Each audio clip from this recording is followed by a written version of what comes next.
I'm always delighted to be with Saul News. This has been such a leader in the conservative movement and the Republican Party. Welcome to the Saul's Newsstand News Rewind for April the 8th, 2022. An article from Politico reports, in the fight against Putin, Senate unanimously approves measure that once helped beat Hitler. The U.S. Senate unanimously passed major legislation late Wednesday to revive a World War II-era program allowing President Joe Biden to more efficiently send weapons and other supplies to Ukraine amid Russia's bloody invasion. Senators quickly rallied behind the proposal, known as Lend-Lease, as Ukraine's military proved it could fend off Russian troops who have been shelling Ukrainian cities and towns since late February.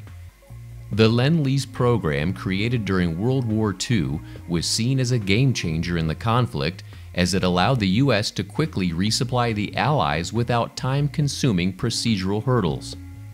The Ukraine Democracy Defense Lend-Lease Act of 2022 would expedite the transfer of critical military equipment and other supplies to Ukraine by cutting bureaucratic red tape. It allows for the de facto gifting of equipment, with provisions stipulating that recipient countries would repay the U.S. at a later date.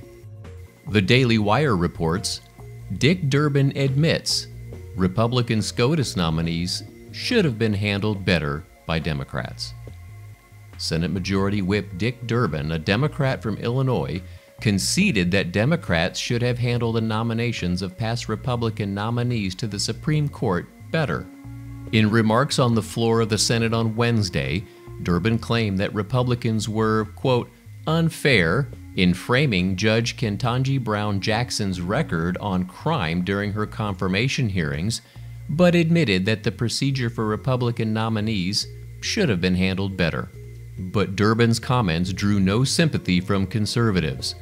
A number of conservative figures responded to clips of Durbin's remarks on Twitter, pointing out some of the worst examples of Democrats being unfair to past Republican nominees. And finally, townhall.com reports, Sarah Palin returns to politics to run for Congress. Over a decade after she served as governor of Alaska until 2009 and was John McCain's running mate in 2008, Sarah Palin announced she is running for Congress. A statement released from Palin began by referencing former Representative Don Young, who just passed away on March 18th.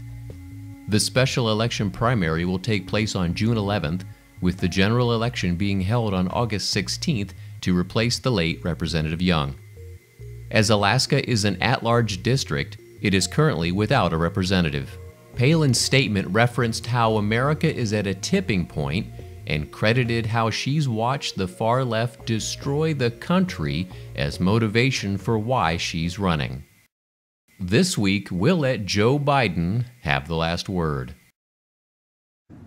And I'm deeply proud of the work she's doing as First Lady with Joining Forces initiative she started with Michelle Obama when she was Vice President and now carries on. And that concludes your Saul's Newsstand News Rewind for April the 8th, 2022. For more political news faster, visit saulsnews.com.